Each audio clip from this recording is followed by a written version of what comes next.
Kirchhoff's laws. Kirchhoff's current law. It states that the algebraic sum of the currents meeting at a junction point in a network is zero. Actually, the law is consequence of conservation of charge.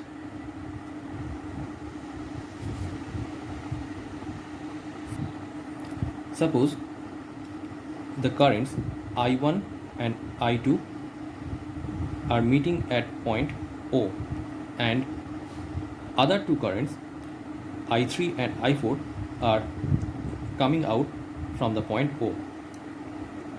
So the algebraic sum of all the currents, that is I1, I2, I3 and I4, is equal to 0. Next, Kirchhoff's voltage law. Kirchhoff's voltage law states that the algebraic sum of the voltage drops around a closed path or loop must be 0. Actually, the law is consequence of law of conservation of energy. Mathematically, the summation of V, that is the potential drop, is equal to 0.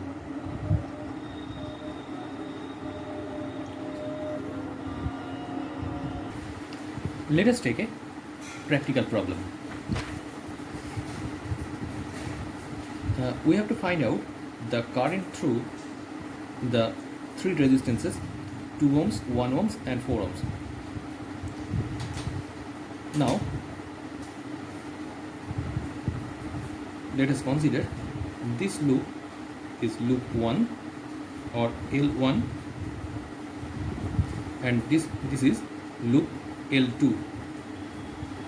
Now here the voltage of the first battery is 4 volt and the second one is 1.5 volt. So for this case the direction of current is in this direction, and for loop 2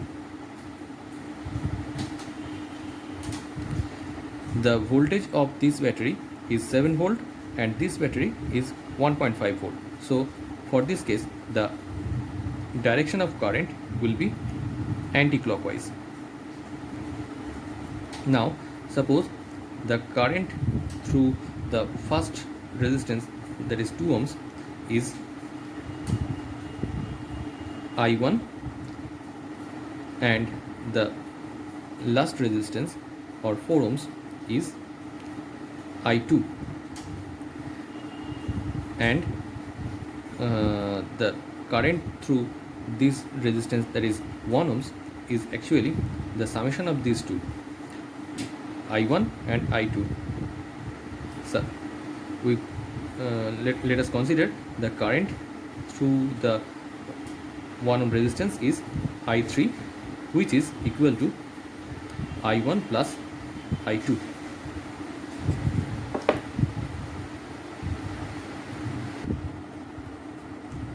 Now from the first loop we can write using KVL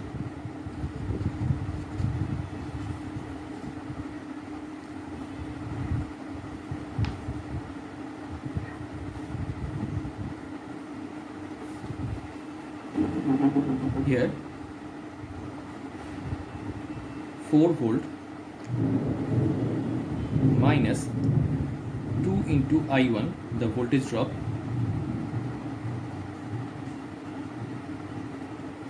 minus for this 1 ohm resistance 1 into, look at here, the current I1 is in this direction and the current I2 is also in this direction.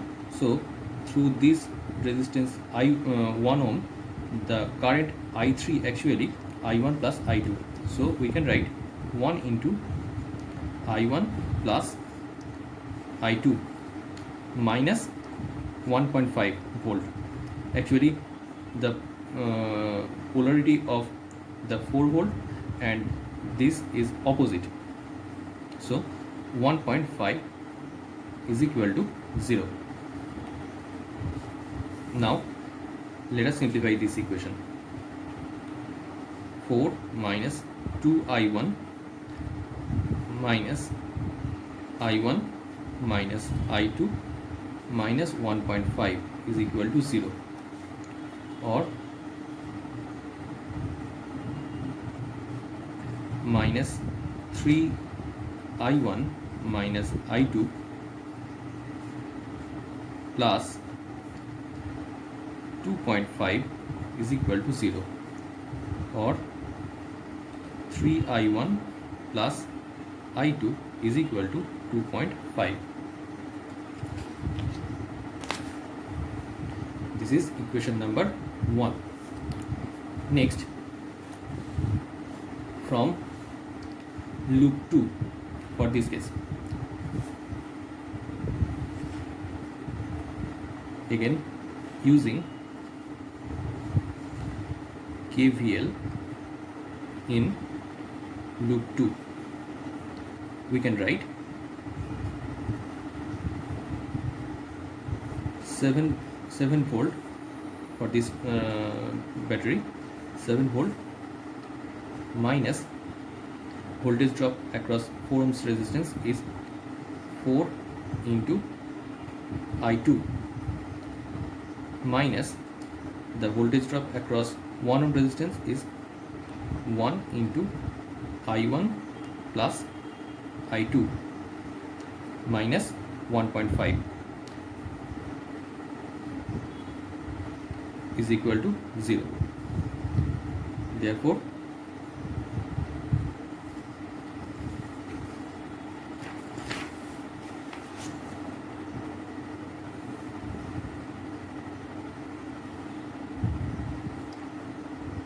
(5.5) 7 minus 1.5, that is 5.5 minus 4 minus 4 minus 1 is equal to minus 5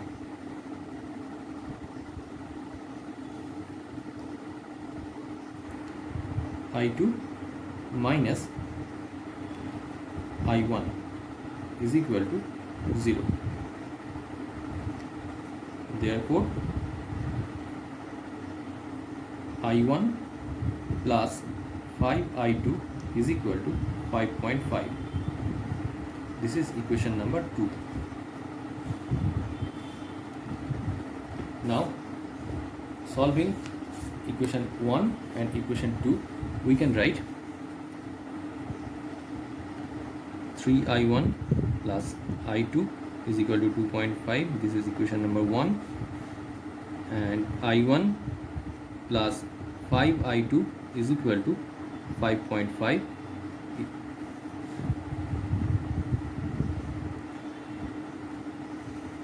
Now multiplying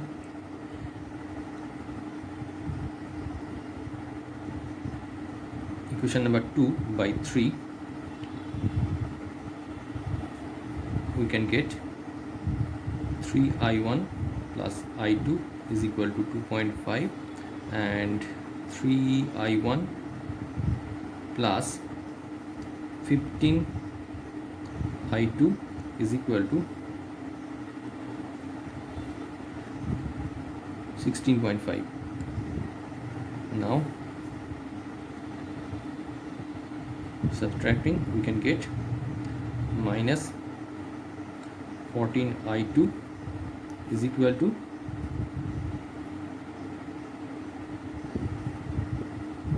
14, or I2 is equal to 1. Now from this equation we can get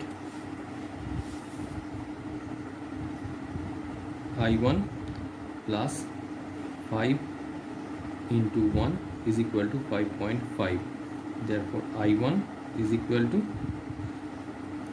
5.5 minus 5 is equal to 0.5. Therefore,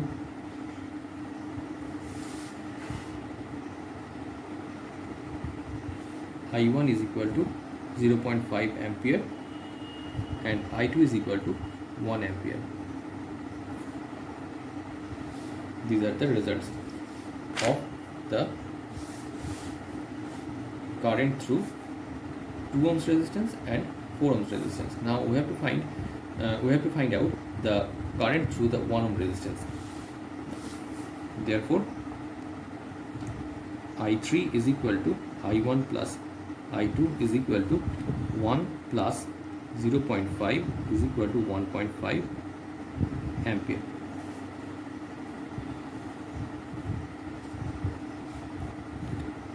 This is the final result. This is a Wheatstone bridge. Using this bridge, we can find out the value of unknown resistance. So, here there are 4 resistances P, Q, R and S, and this is a galvanometer connected in such a way.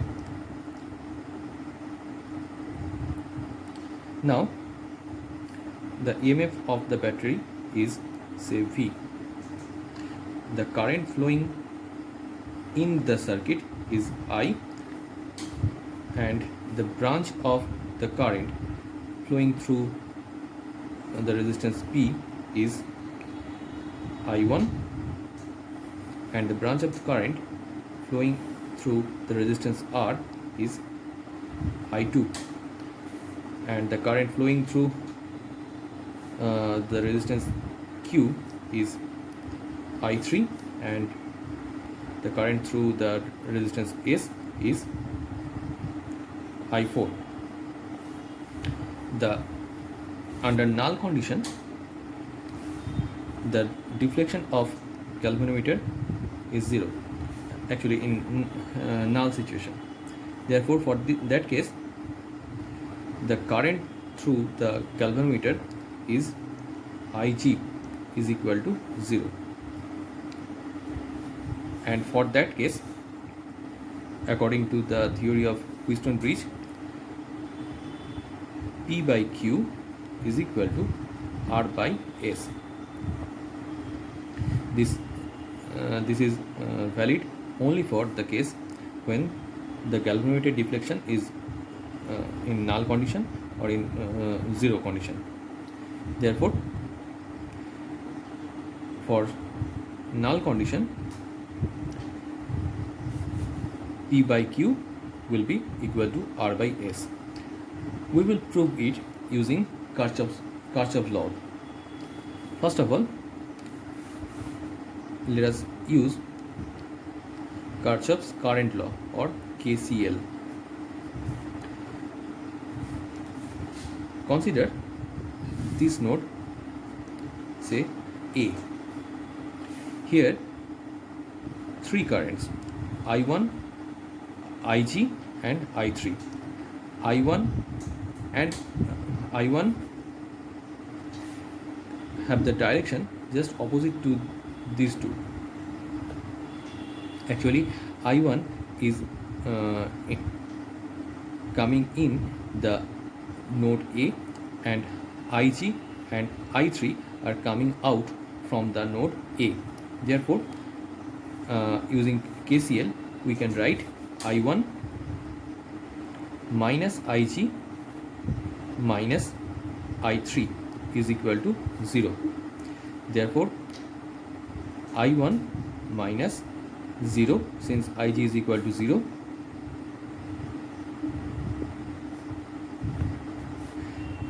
minus I3 is equal to 0. Therefore, I1 is equal to I3. Similarly, if we consider the node B, then we can write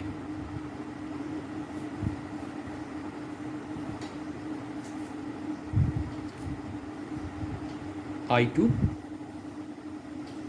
plus Ig, since I2 and Ig are coming in to the node B, and the current I4 is coming out from the node B. Therefore, we can write I2 plus Ig minus I4 is equal to 0. Therefore, I2 plus 0 minus I4 is equal to 0. Therefore I2 is equal to I4.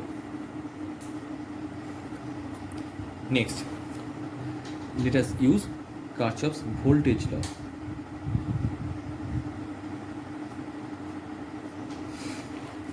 Here we can take two loops. First one is this loop, say L1, and second one is this loop, say L2.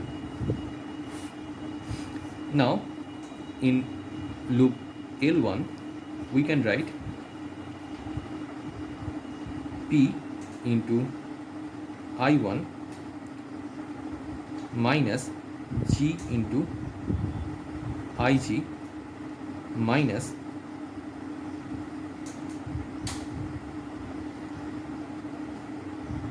R into I2 is equal to 0. Sorry, for this case this will be plus, since I1 and Ig have the same direction, so we can write this positive. Now since Ig is equal to 0, so this term will be 0. Therefore P into I1 is equal to R into I2. Again,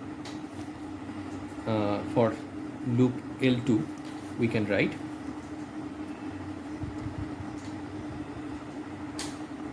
Q into I3 minus S into I4 minus G into Ig is equal to 0. Here also this term is 0, since Ig is equal to 0. So Q into I3 is equal to S into I4. Now suppose this is equation number 1, this is equation number 2, this is equation number 3, and this is equation number 4. So dividing equation number 3 by equation number 4, we can write Pi1 by Qi3 is equal to Ri2 by S I4. Since I1 is equal to I3, from equation number 1 we can cancel out I1 and I3 here, so we can get P by Q only.